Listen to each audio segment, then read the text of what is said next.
What's up? Welcome back to the Paper Mario gameplay part 2, brought to you by Categories.com, where we're not qualified to write about anything, so we write about everything. Now, in this gameplay, we're actually going to start seeing some more action of what the game's actually about. You'll get a good idea how the gameplay works. There's not too much stuff that will be seen in this video, I guess. It's kind of just a beginning part. It's a tutorial for most people who have not played before. So recapping what happened in part 1, basically Mario got invited to a party that was occurring at Princess Peach's castle, and the party then got crashed by Bowser. After flying up 2 miles into the sky, Mario got his butt kicked by Bowser, and he landed in Goomba Village, where he is now. After resting up from the Toad House, you will, if you play this game, you'll be going back to those Toad Houses throughout the entire world. That's where you basically rest and get your health back, your flower points, and what else? Star points, I guess. So after getting much of my health back, I am now trying to figure out what the heck I'm supposed to be doing. I am waking up in this alien village, surrounded by these green, or not green, brown, I don't even know what you call them. They almost look like muffins with eyes and legs. And we'll see what we have to do.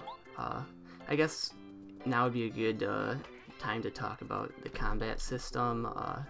Well, not the combat system itself, but the different factors that go into it. So basically, to break things down, you have three main levels. You have your health points, HP, you have your flower points, FP, and you have your badge points, BP. So health points, that's pretty self-explanatory. That's your standard health, how much health you have until...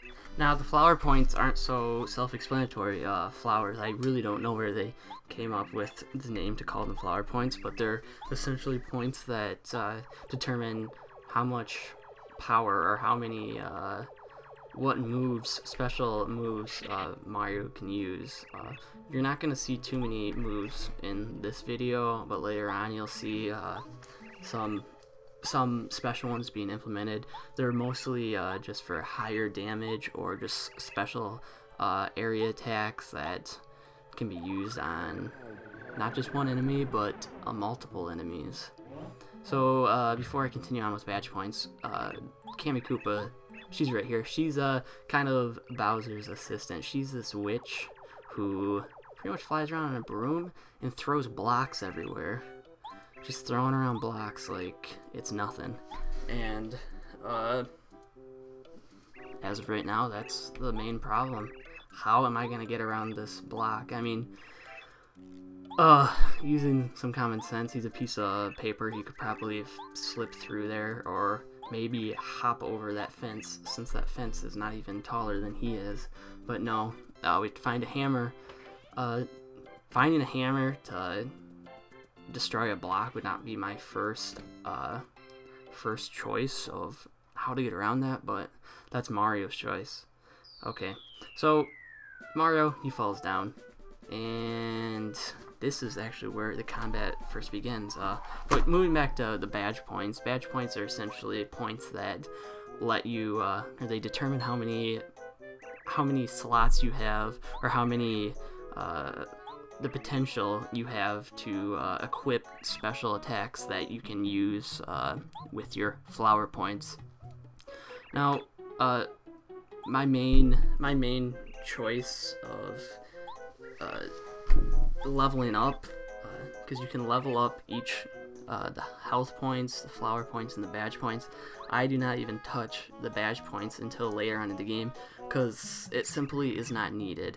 Now, you could grind certain areas and just keep leaving the area and then re-entering and having the world be repopulated with Goombas or whatnot, but it really isn't necessary. This is a game where you can grind if you really want to, but it definitely is not necessary, because the majority of the action, the fighting, isn't solely dependent on the level you are, but instead what weapons or what attacks you use, and how good your timing is for certain attacks.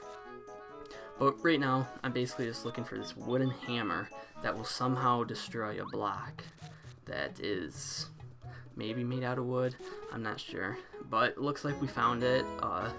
So congratulations, we can now hit that block if we can find a way back up to Goomba Village. So now that we have the hammer, let's try to leave this area. Here, let's let him go first and see what happens. Nope, he just got his butt kicked and now he's rolling backwards. And now we're fighting this dinosaur that's in an egg. He somehow has legs going through his eggshell. So this is really the first real battle that we fight. That Bowser battle just didn't count in the last video because you had absolutely no possibility of winning that. But if you can look ahead at the little heads up displays on the top, you can see in the left HP. It's right now that's out of 10 because we're basically just starting with default settings, 10 health points. And if you look to the right of that, there's the flower points. I think right now that's 5 out of 5.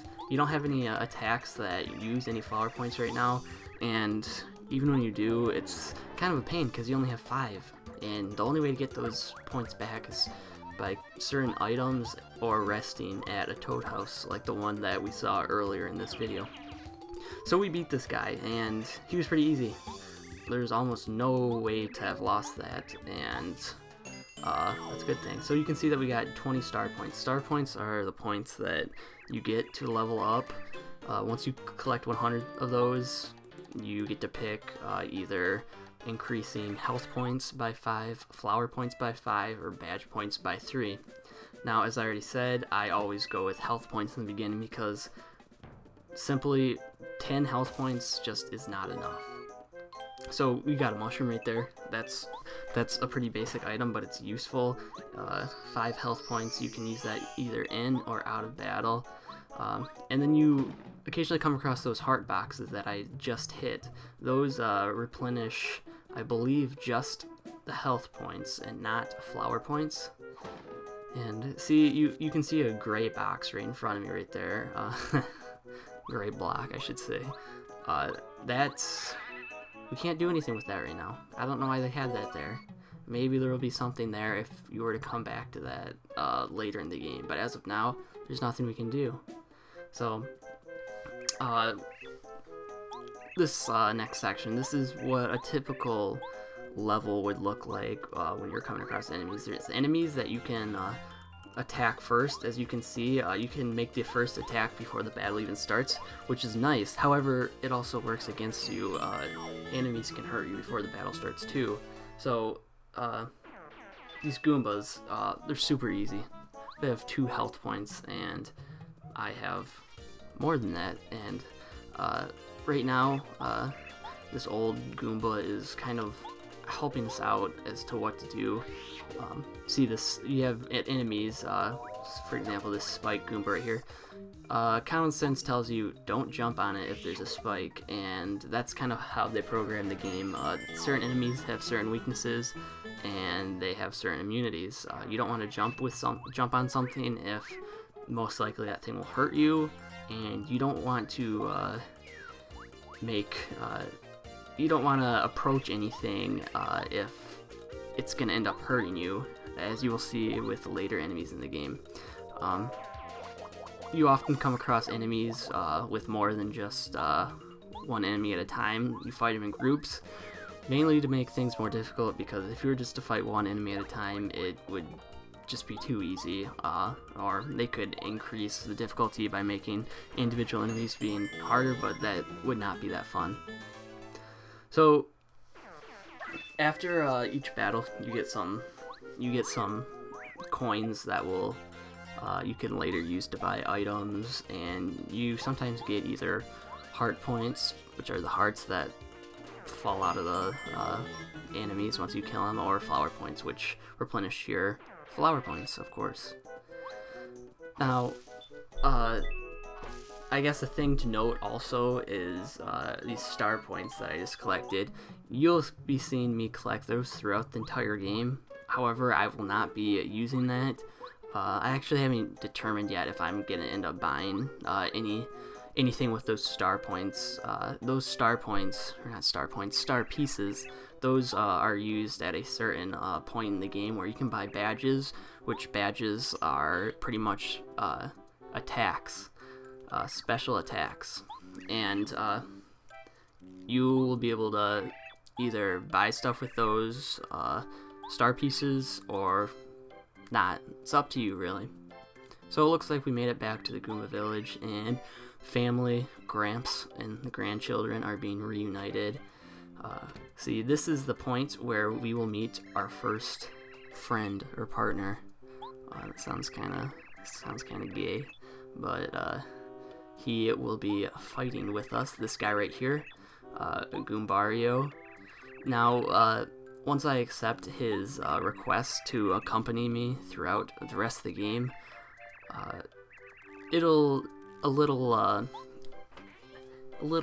tutorial, or not tutorial, but thing pops up that tells you what kind of special attacks he has, and what attacks he has in battle and also out of battle.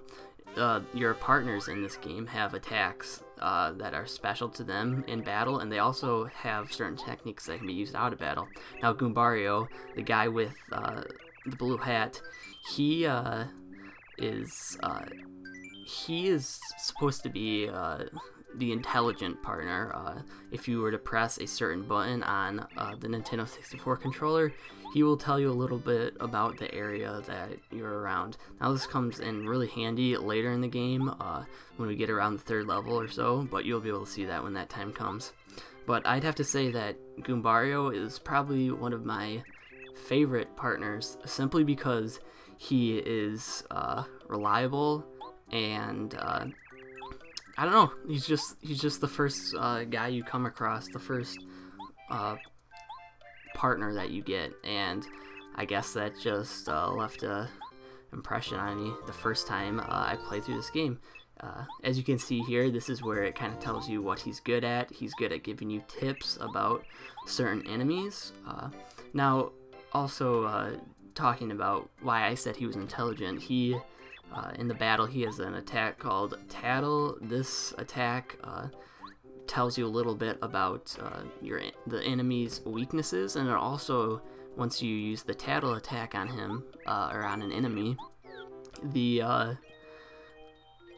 health meter pops up over the enemy, and if you do a certain type of enemy, if you use that attack, every other time you come across that enemy, the health meter will be over them, and that is one of the most useful things, because like I said, it's not all about being high levels in this game. You want to kill, attack your enemies strategically. You're not going to want to hurt each enemy, or say you were to come across two enemies, you're not going to want to alternate between one and the other, because since this is a turn-based game, every single time two of them are alive, they're going to both have the opportunity to hurt you.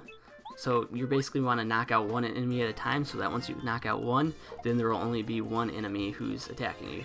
This is pretty much a game about limiting the possibilities of attacks on you. Well, it looks like this video is winding down. We went through quite a bit of information in this game, and I have to apologize for that. It's the beginning of the game, and there's just so much stuff to talk about. But in later videos, we'll see combat more detailed that both implements Mario and Goombario. So, like I said earlier, feel free to check out Categories.com. It's a good website. We put a lot of work into it, and I guess rate the video and comment. We will truly appreciate it. Thanks.